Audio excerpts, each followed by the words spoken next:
P T N news کے ناظرین السلام علیکم۔ ناظرین، نئی اسرائیلی حکومت کے اقتدار سنبھالتے ہی غزہ پر بمباری کی گئی۔ فلسطینی حکام کے مطابق حملہ خان یونس میں کیا گیا۔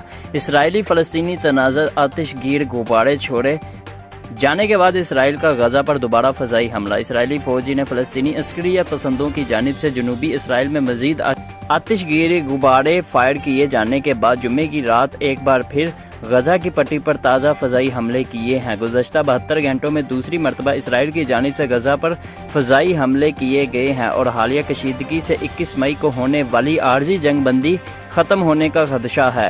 گزشتہ ماہ 21 مئی کو اسرائیل اور حماس کے جنگجوؤں کے مابین 11 روزہ لڑائی کے ختم ہونے کے بعد اسرائیل کی جانب سے غزہ پر کیے جانے والا یہ دوسرا فضائی حملہ ہے۔ پہلا حملہ بدھ کو الصبح کیا گیا تھا۔ یاد رہے کہ غزہ سے آتش گیر غبارے چھوڑے جانے کا پہلا واقعہ منگل کے روز مقبوضہ مشرقی بیت المقدس میں یہودی قوم پرستوں کی جانب سے کیے مارچ کے بعد پیش آیا تھا۔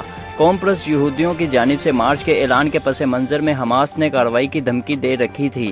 اسرائیل کی نئی مخلوط حکومت کے اقتدار میں آنے کے بعد یہ کشیدگی کی دوسری کارروائی ہے۔ اسرائیل میں نئی مخلوط حکومت کی سربراہی نفتالی بینٹ کر رہے ہیں۔ نئی مخلوط حکومت کا قیام سابق وزیر اعظم بنیامین نیتن یاہو کے 12 سالہ دورہ اقتدار کے بعد ہوا ہے۔ فی الحال یہ واضح نہیں ہے کہ آیا ان فضائی حملوں میں کوئی ہلاک یا زخمی ہوا ہے یا نہیں۔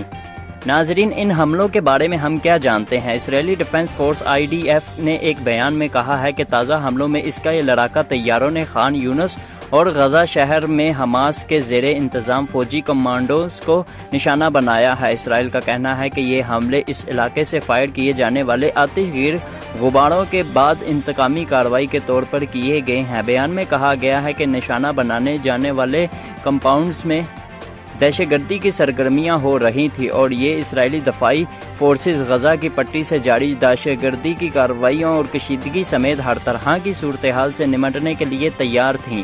حالیہ برسوں میں عسکریت پسند کئی مرتبہ غزہ کی سرحد سے جلانے والے ایندھن اور دھماکہ خیز آلات کے ڈبوں والے ہیلیم غبارے اور پتنگیں بھیجتے آئے ہیں۔ ان آلات کے باعث اسرائیل میں سینکڑوں مقامات پر آگ بھڑکنے اور ہزاروں ہیکٹر رقبے پر پھیلے جنگلات اور کھیت جلنے کے واقعات پیش آتے رہے ہیں۔ اسرائیل کی فائر سروس کے مطابق غزہ آتش گیر غباروں کے حالیہ حملوں سے جنوبی اسرائیل کے کھیتوں میں کم سے کم 20 مقامات پر آگ لگ چکی ہے۔ اسرائیلی سرحدی علاقوں میں راکٹ سے انتباہ کرنے والے سائرن بجائے گئے، لیکن سیکیورٹی ذرائع نے BBC کو بتایا کہ غزہ سے کوئی راکٹ فائر نہیں کیا گیا۔ خبر رساں ادارے AFP کے مطابق حماس کے عسکریت پسندوں نے بھاری مشین گنوں سے فائر کر کے جیٹ طیاروں کے حملوں کا جواب دیا۔ حماس کے ترجمان نے ٹویٹر پر کہا کہ فلسطینی عوام بیت المقدس میں اپنی جرأت مندانہ مزاحمت اور اپنے حقوق اور مقدس مقامات کا دفاع جاری رکھیں گے۔ ایک نازک فائر بندی کی یاد دہانی رشید ابو الحفیظ۔ حالیہ فضائی حملے اگرچہ صرف چند منٹ تک جاری رہے، لیکن یہ حالیہ سیز فائر کے بعد بحالی کی کوششوں میں مصروف فلسطینی باشندوں کو یہ یاد دلانے کے لیے کافی تھے کہ یہ سیز فائر انتہائی نازک ہیں۔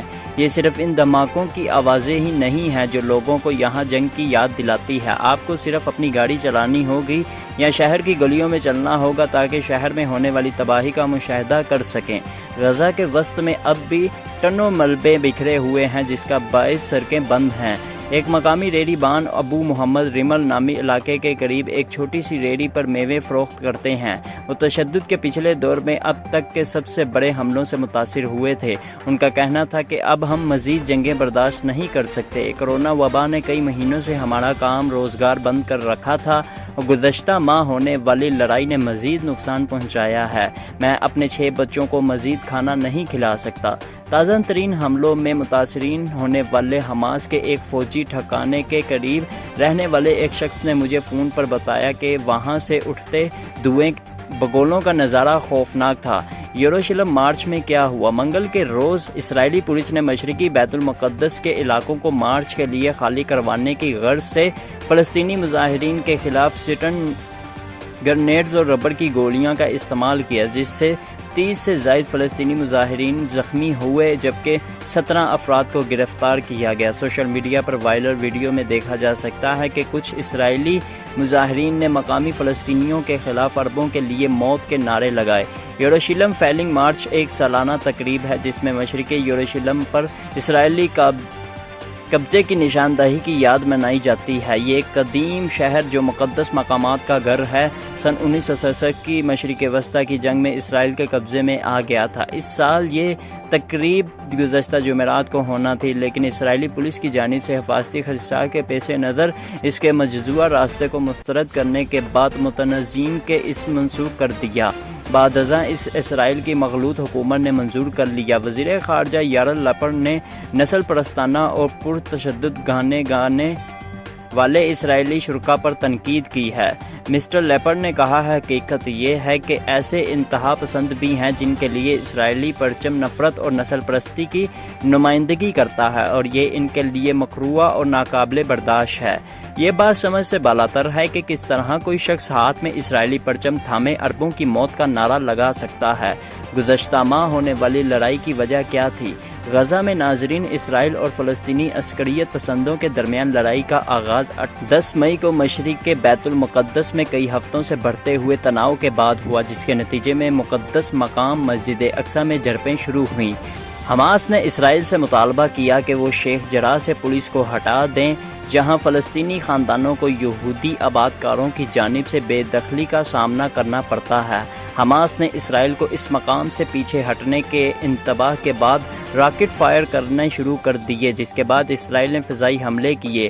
بعد ازاں مصر اور دوسرے ممالک نے جنگ بندی کروائی جو 21 مئی سے نافذ العمل تھی۔ غزہ کی وزارت صحت کے مطابق لڑائی کے دوران غزہ میں کم از کم 243 افراد، جن میں سے 100 سے زیادہ خواتین اور بچے شامل ہیں، مارے گئے تھے۔ اسرائیل نے دعویٰ کیا تھا کہ 11 روز لڑائی میں اس نے کم از کم 225 فلسطینی عسکریت پسندوں کو ہلاک کیا۔ اسرائیل کے مطابق حماس کے راکٹ حملوں کے باعث اسرائیل میں 2 بچوں سمیت 12 افراد ہلاک ہو گئے تھے۔ دوستو، ہمارے چینل کو سبسکرائب کر دیں تاکہ ہماری آنے والی ویڈیوز بر وقت آپ تک پہنچتی رہیں۔